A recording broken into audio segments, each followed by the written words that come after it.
오늘 말씀에서의 서기관과 바리새인들이 앞선 에피소드에 등장하는 이들과는 다른 동일한 인물들은 아닐 것이다라고 보는 것이 일반적인 견해라고 할 수 있습니다. 이제 앞에서 언급되었던 에피소드의 내용들이 끝나고 새로운 또 다른 무리들이 예수님 앞으로 나와서 오늘 말씀에서와 같이 그들이 원하는 바를 얻고자 말을 건네고 있는 장면으로 오늘 말씀의 내용은 시작을 하고 있는 것입니다. 그리고 그 말은 다름 아닌 38절에 기록된 말씀에서와 같이 표적을 보여주시기를 원하는 것이었습니다.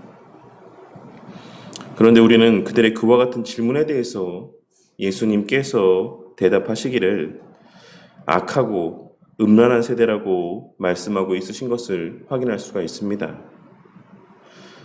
악한 세대라고까지 말씀하시는 것은 우리가 충분히 이해할 수가 있는 표현인데 그들을 향하여 예수님께서는 음란한 세대라고 말씀을 하고 있으신 것입니다.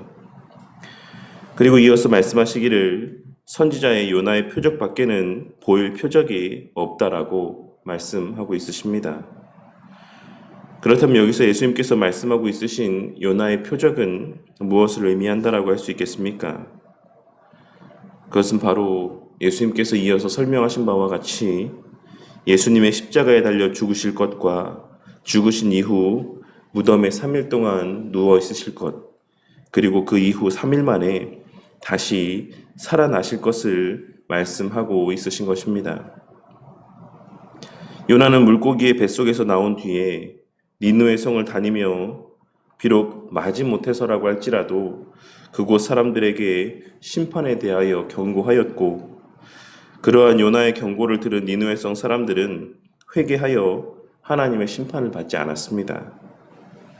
그리고 그 이후에 언급된 남방 여왕, 즉 시바 여왕 또한 비록 그녀는 유대인이 아니었고 또 예루살렘과 먼 곳에 거주하는 자였지만 솔로몬의 지혜를 듣기 위해 먼 곳까지 수고를 감내하고 솔로몬 앞에 나와왔습니다.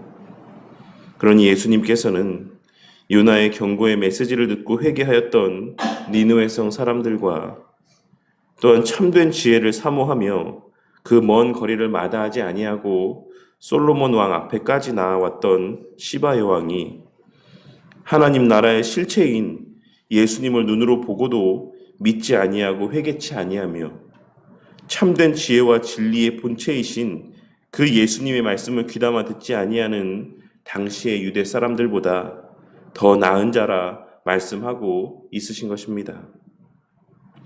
그러면서 자연스럽게 예수님의 육신의 어머니 마리아와 동생들과 관련한 말씀을 이어가고 있으신데 예수님께서는 50절에 기록된 누구든지 하늘에 계신 내 아버지의 뜻대로 하는 자가 내 형제요 자매요 어머니이니라 라고 하시는 말씀으로 하나님 나라 백성은 혈통으로 되는 것이 아닌 하나님의 뜻 안에서 구원받은 자들이 하나님 나라의 백성이라고 하는 사실과 그들이 진정한 형제 자매요 가족이라고 하는 사실을 말씀하여 주고 있으신 것입니다. 우리는 오늘 말씀에서 표적을 구하는 것이 음란한 행위라고 하는 사실을 예수님의 말씀을 통해 확인할 수가 있습니다.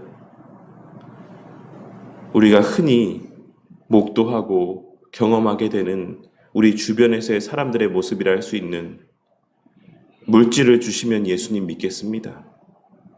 건강 주시면 제가 더 열심히 섬기겠습니다. 라고 하는 조건부의 믿음을 이야기하는 것은 실상은 그 마음의 중심이 하나님에게 있는 것이 아닌 예수님을 믿는 것에 초점이 맞추어져 있는 것이 아닌 부자가 되고 건강을 회복하는 것에 초점이 맞추어져 있는 고백이라고 하는 사실을 우리는 오늘 말씀에 이 예수님의 말씀의 의미를 통해 발견하고 깨달을 수 있어야지만 될 것입니다. 그렇게 예수님께서는 그러한 맥락에서 하나님이 아닌 다른 대상을 더 우선하고 중요하게 여기며 사랑하는 이들을 향해 음란한 세대라고 말씀하고 있으신 것입니다. 그리고 참된 하나님의 백성은 결국 십자가에서의 죽으심과 부활하심의 가치를 깨닫게 되므로 그것만으로 만족한다라고 말씀을 하고 있으신 것이라 할 수 있습니다.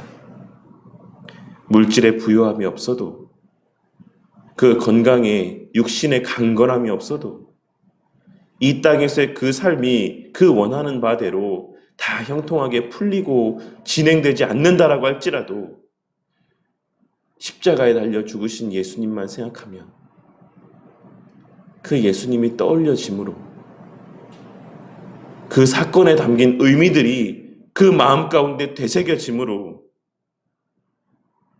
그와 같은 육신의 궁핍하고 곤란한 상황 중에서도 만족하고 자족하며 감사하고 기뻐할 수 있다라고 예수님께서는 말씀하고 있으신 것이고, 그것이 바로 하나님께 속한 자들이 나타내 보일 수밖에 없는 표징이라 말씀을 하고 있으신 것입니다.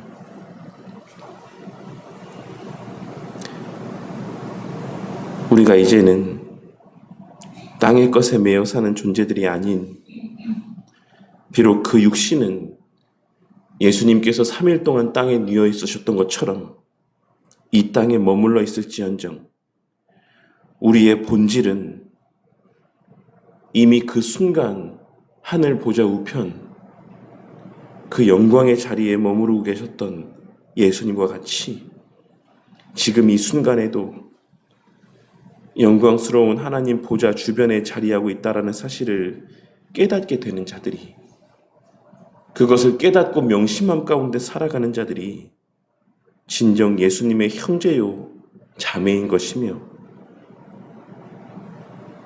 그로 말미암아 이제는 세상의 가치와 법보다 성부 하나님의 말씀과 그 뜻을 더 우선하며 살아가는 자들이 바로 예수님의 참 형제요 자매라 예수님께서는 말씀하고 있으신 것입니다.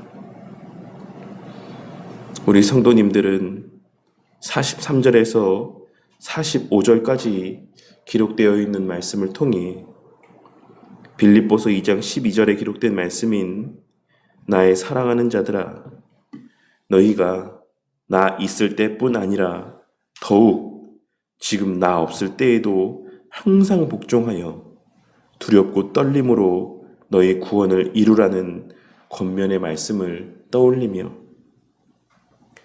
사단은 우는 사자와 같이 하나님의 택하신 자까지 넘어뜨리고자 애쓰고 있다는 사실을 깨닫게 되는 은혜가 있기를 바라겠습니다. 선줄로 생각하지 말고 늘 그 안에 내주하시는 성령 하나님의 인도하심에 따라 말씀에 순종하기 위한 열심 가운데 살아가는 자들이 되시기를 바란다는 것입니다. 왜냐하면 마가복음 9장 25절에 기록된 말 못하고 못 듣는 귀신아, 내가 내게 명하노니 그 아이에게서 나오고 다시 들어가지 말라. 그 아이에게서 나오고 다시 들어가지 말라 라고 하셨던 예수님의 말씀을 통해 알 수 있는 것처럼, 사단은 이미 거듭난 자들에게도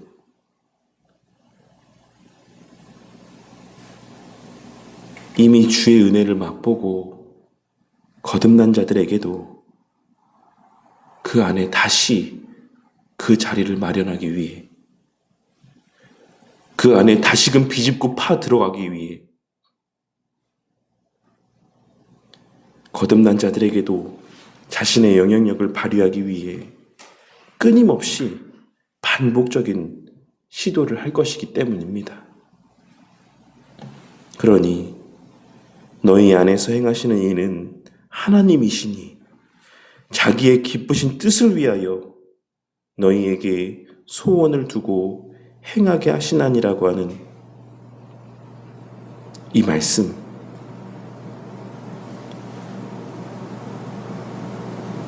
그러므로 모든 일을 원망과 시비가 없이 하라는 이 말씀을 명심하고 우리 안에서 행하시는 하나님의 역사에 순응하며 나만을 생각하는 삶이 아닌 나와 한 형제된 자매된 이들을 우선하며 모든 일을 원망과 시비가 없이 하기 위해 애쓰는 자,